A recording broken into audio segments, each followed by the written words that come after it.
오늘은 잉글랜드의 종교개혁이라는 제목으로 함께 살펴보겠습니다. 오늘과 다음 주는 이제 영국의 종교개혁의 모습에 대해서 살펴보게 될 거예요. 오늘은 잉글랜드, 다음 주는 스코틀랜드가 주가 되게 될 텐데요. 영국의 종교개혁을 이렇게 따로 봐오는 이유는 약간 섬이잖아요. 그래서 대륙과 조금 다른 식으로 종교개혁이 진행되는 면이 있어서 그렇게 되는 것 같습니다. 영국, 그 중에서도 이제 잉글랜드는 남부 지방을 의미해요. 우리로 치면 이제 남한 지방을 의미하는 거죠. 스코틀랜드는 북쪽에 있고요. 그래서 영국의 남쪽에 있는 지방의 지역에 종교개혁이 어떻게 이루어졌는지를 오늘은 살펴보도록 하겠습니다. 다른 나라의 역사이긴 하지만 어떻게 이제 교회가 발전되어 왔는지, 개혁되어 왔는지를 살펴보는 시간이기 때문에 좀 힘들어도 함께 들어주셨으면 좋겠습니다. 먼저 잉글랜드나 어디나 다 카톨릭이었죠. 기본적으로 다 카톨릭이었지만 점차 종교개혁을 하게 됩니다. 잉글랜드도 다름이 없었어요. 잉글랜드 종교개혁을 하게 되는데 잉글랜드가 종교개혁을 시작하게 된 가장 큰 이유는 잉글랜드의 왕과 교황이 갈등이 있었기 때문이에요.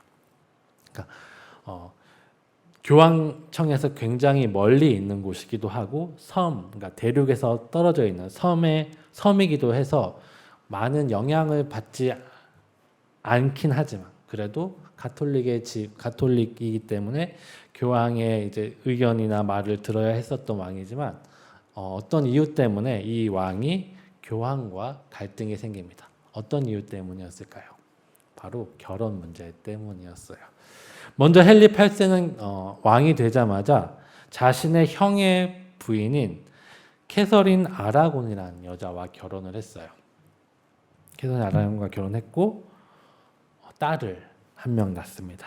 후에 왕이 된 메리라는, 살펴보겠죠. 메리라는 딸을 낳게 돼요. 하지만 아들이 없었습니다.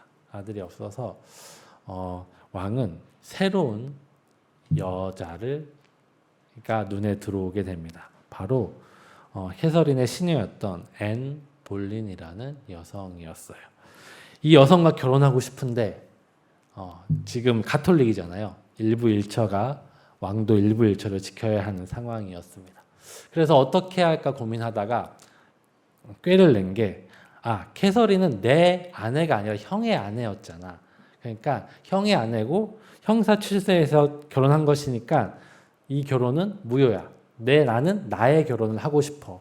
해서 교황에게 캐서린과의 결혼을 무효로 해달라고 요청을 했어요. 근데 교황은 듣지 않았죠. 안 된다 하니까 왕은 그래? 그러면 나는 이제 교황의 지배에서 벗어날래. 새로운 교회를 세울래 해서 앤 볼린과 결혼을 하면서 후에 보겠지만 수장령이라는 정치적 개혁을 시작합니다. 즉 잉글랜드의 종교 개혁은 왕권 강화를 위해 정치적인 배경에서 시작되었다라고 할 수 있는 것이죠. 종교적인 배경도 있어요.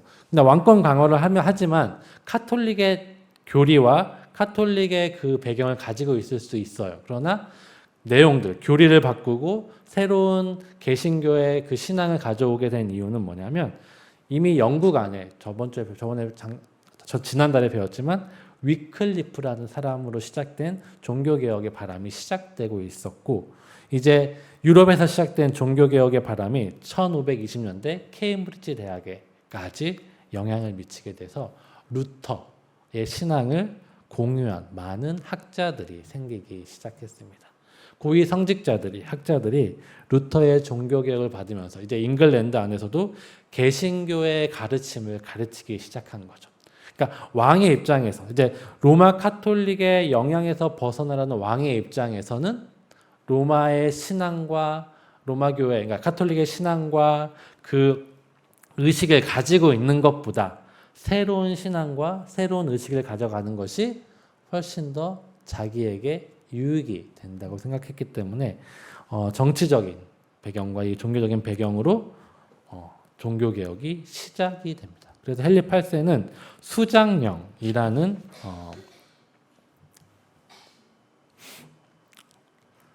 수장령을 발표하죠. 수장령이라는 이제 법을 발표합니다. 수장령은 뭐냐면 영국 교회의 머리, 영국 교회의 수장은 교황이 아니라 왕이다. 영국의 왕이다라는 겁니다. 그러니까 카톨릭의 수장은 교황이었어요. 로마의 교황이었죠. 교황이 말하면 그것이 법이었던 시대였는데 이제는 아니죠. 우리는 로마 교황의 말을 듣지 않겠다. 우리는 이제 왕의 말을 듣겠다. 그래서 교회는 로마 교회 것이 아니라 왕의 것이 되는 거예요. 그래서 왕은 이렇게 하죠. 모든 영국에 있는 성직자에게 이제 로마 교황에게 충성하지 마. 이제 나에게 충성해 하는 충성 서약을 받습니다. 받지 않으면 왕에게 충성하지 않는다고 한다면 사형을 시키는 그런 법을 통과시켰어요. 그래서 영국의 교회를 이제 로마에서 분리시켜서 이제 영국만의 교회로 만드는 것이죠. 그것을 위해서 토마스 크로멜이라는 장관을 임명하고 그를 통해서 적극적인 법을 만들고 실행을 추진하였습니다. 그래서 이 토마스 크로멜이 가장 먼저 한 것은 수도원을 해체한 거였어요. 수도원이 있었는데 수도원을 이제 감사한 거죠. 제대로 운영되고 있는가, 정직하게 운영되고 있는가 봤을 때 그렇지 못하다는 걸 발견하고 법적인 것들로 수도원의 모든 재산을 몰수해서 왕실로 편입시켰고 수도원이 있으나 없으나 아무 소용없다 해서 수도원을 해체시켜 버렸습니다. 이 토마스 크로멜의 주도적인 개혁을 말미암아 이제 영국 교회는 로마에서 벗어나서 로마 교회의 모습들을 그래서 벗어나서 이제 왕의 말을 듣는 로마 교회만의 교회의 모습을 가지고 있었어요.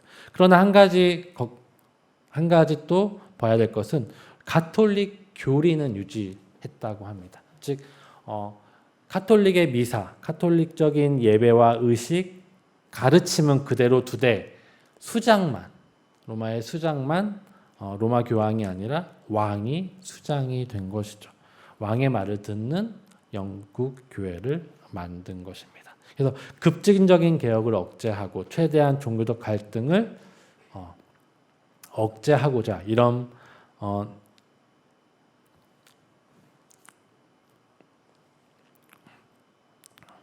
개혁을 추진했던 거죠. 그러나 그의 아들 에드워드 6세에 이르러서는 개혁이 조금 더 급물살을 탑니다. 헨리 8세가 죽었어요. 헨리 8세가 죽었는데 헨리 8세는 6번 결혼했습니다. 왜 6번이나 결혼했을까요? 아들을 낳기 위해서 6번을 결혼했다고 해요. 네, 첫 번째 아내인 캐서린 아라곤에서 메리라는 딸을 낳았지만 아들이 없자 그를 결혼 무효를 신청하고 엠 볼린과 결혼했죠. 근데 이 엠 볼린과 결혼했는데 이 엠 볼린과도 아들이 없었어요. 딸만 있었습니다. 이 딸이 후에 엘리자베스 1세가 됩니다. 그리고 나서 아들을 못 낳으니까 헨리 8세가 이 여인을 버려요. 그리고 나서 또 제인 시모라는 사람과 결혼합니다. 이 사람에게는 아들이 있었어요. 그럼 100년 해로하면 되게 좋겠잖아요. 근데 안타깝게도 아들을 낳은 이 여인은 출산 후유증으로 죽어버려요. 그리고 그 다음에 또 다른 여인 앤클리브스 캐서린 하워드와 결혼했지만 역시 아들이 없다는 이유로 쫓아보내고 마지막 캐서린 파라는 여인과 결혼했고 이 여인은 헨리 8세보다 오래 살아요. 헨리 8세가 그 다음에 죽어버리는 거죠. 그래서 아들이 이제 에드워드 6세가 태어나면 근데 에드워드 6세가 왕이 됐을 때는 굉장히 어렸을 때였어요. 어린 나이에 왕이 돼요. 그래서 그 개혁을 에드워드 6세가 직접 하기보다는 토마스 크레머라는 캔터베리 대주교의 주도로 급진적인 개신교 개혁이 시작됩니다. 성상과 성물, 성화를 없애버리는 법령이 통과되죠. 그래서 교회 안에 성상, 조각이나 성물을 없애버리죠. 그리고 성공의 기도서를 영어 기도서를 편찬합니다. 그래서 이제 라틴어 예배가 없어집니다.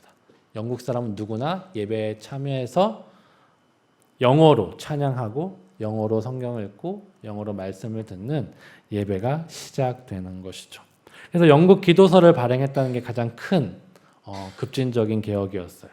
그러나 그 개혁의 흐름을 보면 1549년에 제1기도서로 이야기되는데 이것은 카톨릭의 의식, 카톨릭의 교리를 그대로 두되 언어만 라틴어에서 영어로, 즉 옛날 언어에서 영어, 우리가 모두가 이해할 수 있는 언어로 번역된 거고 1552년에서는 어떻게 되냐면 예배 의식이 완전히 바뀌게 되는 거죠. 이제 카톨릭적인 색깔이 다 사라지기 시작한 겁니다.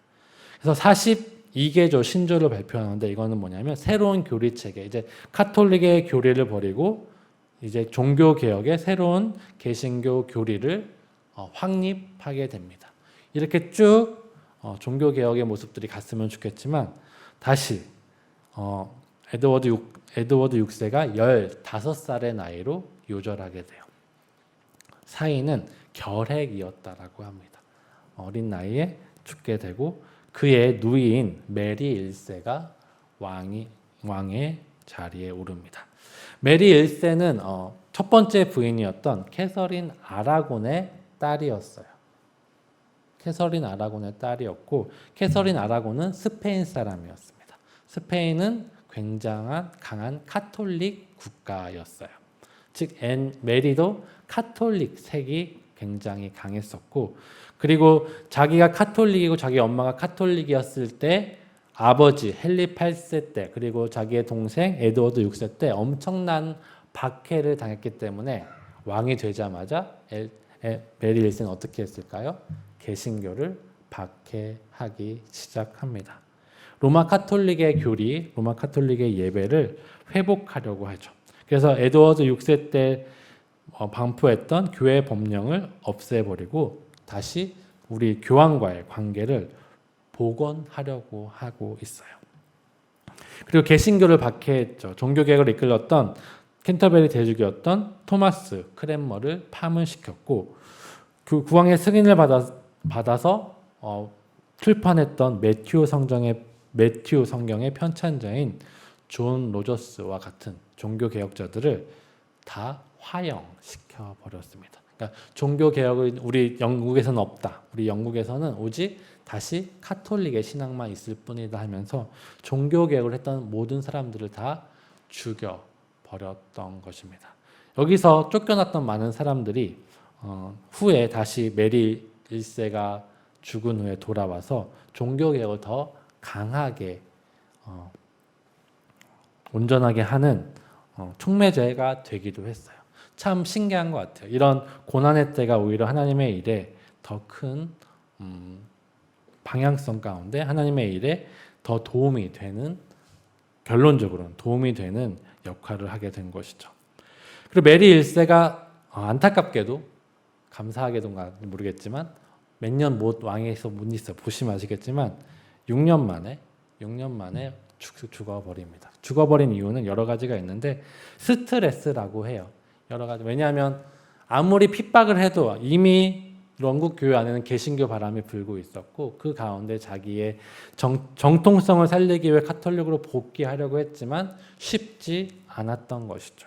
그리고 자기의 남편이 메리 1세가 스페인 왕과 결혼했는데 스페인 왕이 영국에 왔다가 떠나버립니다. 자신을 떠나버려서 많이 외로워하다가 죽었다고 합니다. 그가 죽자 그의 동생 엘리자베스 1세가 왕이 되죠. 엘리자베스 1세는 개신교, 그의 어머니와 그의 가풍은 개신교 문화였었던 것 같아요. 그래서 다시 메리 1세가 복귀했던 카톨릭적으로 회귀했던 일들을 다시 자기의 동생 에드워드 6세 때처럼 개신교 쪽으로 이끌어 가려고 합니다. 그래서 새로운 수장령을 발표하죠. 자기 아버지 헨리 8세가 영국 교회의 머리는 왕이다 라고 했는데 이제 엘리자베스 1세는 조금 약하게 영국 교회 최고 통치자는 왕이다 라고 하죠. 이것은 똑같이 아버지와 같이 영국 교회의 수장은 왕이다라는 말이지만 약간 어감을 약화시켜서 다른 사람들의 반발을 적게 하려는 시도였다라고 합니다. 외형적인 전통을 유지하면서 개신교 신학을 강화시켰죠. 그래서 가톨릭 사람들을, 그러니까 에드워드 6세 때는 개신교로 오면서 카톨릭에 있는 사람들을 박해했어요. 그리고 메리 1세 때는 다시 카톨릭을 복귀하면서 개신교 사람들을 박해했어요. 그런데 엘리자베스는 이제 다시 개신교로 돌이키면서 카톨릭 사람들을 박해하지 않았어요. 그래, 너의 신앙은 어느 정도 인정해 줄게. 그렇지만 너희도 우리 영국의 이 신앙에 대해서 반발하지 마라는 거죠. 그래서 영국 교회 최고 총독으로서 충성 서약을 똑같이 받았어요. 영국 성직자들에게 너희는 왕이 수장이니까 왕의 명령에 따라야 돼. 성직자들도 왕의 명령에 따라야 되는 거죠. 그런데 그렇지 않은 사람들, 그리고 여전히 카톨릭의 예배와 미사를 드리는 사람들을 핍박한 것이 아니라 암묵적으로 인정해 주었다고 합니다. 그래서 갈등 없이, 그렇지만 국가의 주도는 개신교의 개혁이었던 거고, 그렇지만 개신교의 개혁에 따르지 않는 사람들도 반발하지만 않는다면, 반역하지만 않는다면 인정해 주었다고 해요. 그래서 절충적인 개혁이라고 할 수 있죠. 그래서 영국 국교회가 설립하게 됩니다. 오늘날로 치면 성공회라고 불리는 곳이 바로 영국 국교회예요. 영국 국교회의 수장은 왕입니다. 영국 국교회 모든 성직자는 왕의 통치를 받아야 돼요. 그리고 캔터베리 대주교가 성직자 중에 가장 높은 자리에 있는 사람이죠. 그래서 39개조 신조, 42개조 신조에서 조금 줄였네요. 39개조 신조를 발표해서 이것이 우리 영국의 신앙이고 신조라는 것을 정리하게 됩니다. 이로써 엘리자베스 1세로서 이후에 영국의 종교개혁은 끝이 납니다. 무슨 말이에요? 계속 영국 성공의 국교의 모습으로 그 신조의 모습을 가지고 이후의 왕들은 바꾸지 않아요. 이제 영국 성교회가 영국의 신앙이고 국교가 된 것이죠. 왕 중심의 교회가 된 것입니다. 이 영국의 종교개혁의 특징에 대해서 한번 살펴볼게요. 영국의 종교개혁의 특징은 왕 중심의 종교개혁이었다고 합니다. 헨리 8세의 개인적인 문제에서 비롯된 정치적인 사건이 종교개혁을 강하게 이끌었던 것이죠. 그래서 그런지 헨리 8세, 메리 1세, 엘리자베스 1세, 한 명이 빠졌네. 에드워드 6세. 이 왕이 바뀔 때마다 종교개혁의 성질이 달라지는 거죠. 개신교였다가 가톨릭이었다가 다시 개신교로 돌아오는, 그렇게 해서 어떻게 보면 종교개혁이 정치에 이용되는 것이 되어버렸죠. 대부분의 국가는 종교와 정치를 분리합니다. 근데 영국은 종교와 정치가 같이 연결되어 있게 되어버리죠. 교리가 점진적인 변화해 왔습니다. 828세에는 가톨릭 교리였다가 에드워드 6세 때는 개신교 교리를 도입하고 다시 메리 때는 카톨릭 교리를 받았다가 엘리자베스 1세는 카톨릭 형식은 유지하되 교리는 개신교로 개혁하게 되는, 왔다 갔다 하다가 어느 정도 절충하게 되게 됩니다. 그러나 이것이 오늘날까지 영국 교회의 큰 문제가 되기도 해요.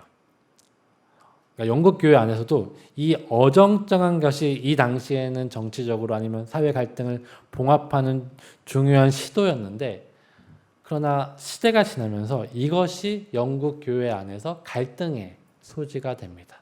어떤 사람들은 우리 카톨릭의 형식을 다 없애버려야 돼. 우리는 저기 칼빈처럼 루터처럼 완전히 개신교의 모습과 예배 형식을 붙잡아야 돼 라고 말하는 사람들, 저교회파라고 그래요. 이런 사람들이 생기기 시작했고, 아니야, 우리는 이 뭔가 엄중하고 뭔가 성스러운 예배 형식, 카톨릭의 예배 형식은 지켜야 돼. 그런 구조와 제도는 지켜야 돼라고 말하는 고교회파들이 갈등이 계속 일어났어요. 영국 교회 안에는 그런 갈등이 계속해서 일어났다고 합니다. 하지만 이 당시에는 종교적 갈등들이 메리 1세는 강한 카톨릭으로 말미암아 종교적 갈등이 있었고 에드워드는 강한 개신교 정책으로 말미암아 갈등이 있었는데 엘리자베스는 이것을 절충해서 독특한 카톨릭의 구조, 카톨릭의 예배 의식, 카톨릭의 형식은 같되 신앙은 개신교인 가장 독특한 성공회라는 새로운 모습들을 확립하게 되죠. 그래서 성공회 가면 성당에 가는 것과 똑같아요. 예배 의식도 똑같고 그리고 이제 목사라고 안 하고 사제라고 하고 이렇게 이제 그리고 약간 상명하복식의 왜냐하면 머리는 왕이기 때문에 왕의 명령을 따라야 하는 약간 그런 식의 제도가로 되어 있어요. 그러나 믿는 신앙은 개신교와 비슷합니다. 그래서 형식은 가톨릭이고 내용은 개신교인 게 바로 성공회인 거죠. 이런 종교개혁의 결과로 영국 성공회가 탄생하게 되었고 가톨릭과 개신교가 혼합된 독자적인 교회가 형성하게 되었어요. 그리고 왕권과 교회 권력이 재정립돼서 왕이 교회의 수장이 되면서 교황의 영향력이 사라졌어요. 정치와 종교가 일치가 된 것이죠. 이후에 이것이 어떻게 보면 전제 정치의 발판이 되기도 하는데 그것은 이제 역사적인 것이고 사회의 갈등이 이제 어느 정도 안정되었어요. 그러니까 다른 국가에서는 구교와 신교, 개신교와 카톨릭이 계속 싸웠습니다. 죽이고 박해하고 없애버리고 국가와 국가가 싸우고 계속 있었지만 영국은 그래도 구교와 신교가 싸우진 않았어요. 엘리자베스 1세의 절충 정책으로 사회적으로 안정되었습니다. 근데 후에 또 이 자체가 말씀드렸지만 사회적인 갈등의 양상으로 가져오기는 합니다. 뭔가 속 시원한 정책은 아니지만 그래도 영국 안에서는 영국 나름대로의 종교개혁을 완성했던 것이죠. 이 모습을 보면서 생각났던 게 이제 마태복음 9장의 말씀이었어요. 그러니까 뭔가 과하게, 그러니까 확실하게 하나님의 말씀 가운데서 개혁을 해난 것이 아니라 뭔가 정정하게 개혁을 한 것 같은 느낌인 것이죠. 왜냐하면 정치에 영향을 받았기 때문에. 즉 무슨 말이냐면 정말 신앙을 가지고 하나님의 그 말씀을 가지고 종교개혁으로 일어난 것이 아니라 왕에 있어서 국가의 이익에 따라서 종교개혁이 이루어졌기 때문에 어떻게 보면 이 성공의 종교개혁은 완전하지 않은 종교개혁의 모습. 그래서 반토막, 반쪽짜리 종교개혁이라고도 불립니다. 영국 사람들은 그래도 잘못된 가톨릭 신앙에서 개신교 신앙을 얻기는 했지만 하나님께서 그렇게 인도하시기는 했지만 그래도 그 이유가 정말 온전한 진리를 사모함에 있었던 것이 아니라 왕이 자신의 권력을 지키기 위해서 그리고 왕이 사회적인 갈등과 그 분쟁을 억제하기 위해서 억지로 끼워 맞춘 것이 강했던 것이죠. 이렇다 보니까 후에 1800년대, 1900년대 그 하지 못했던 마무리 짓지 못했던 그 일들로 인해 영국에선 큰 분쟁이 일어나기도 했었습니다. 어떻게 보면 분명한 진리를 가지고 강하게 이때 끝내놨으면 어땠을까라는 생각들도 하게 되죠. 하나님의 뜻이 어디에 있는지 모르지만 분명한 것은 영국의 종교개혁은 무언가 아쉬운 종교개혁이었다는 것입니다. 오늘 이 시간 영국의 종교개혁을 보면서 우리가 한번 생각해 봐야 될 것이 있어요. 우리가 신앙을 가지고 살아가는 데 있어서 정말 예수 그리스도를 사랑하면서 그 진리를 사모하면서 살아가고 있는가 아니면 다른 외적인 이유로 말미암아 이 신앙을 이용하고 있는 것은 아닐까라고 돌이켜 봤으면 좋겠습니다. 겉모습은 똑같을 수 있어요. 겉모습은 같이 예배드리고 기도하는 모습일 수 있습니다. 그렇죠? 영국의 성공에도 겉모습은 그래도 종교 개혁을 이루었다라고 할 수 있었죠. 그러나 그것이 진실하지 않다면 언젠가 그 모습으로 말미암아 우리에게 고통과 아픔을 주게 될 수도 있습니다. 이것을 돌이켜보면서 다른 종교개혁과 비교하면서 우리의 다시 한번 신앙을 돌이켜보며 되뇌어보는 시간 되셨으면 좋겠습니다.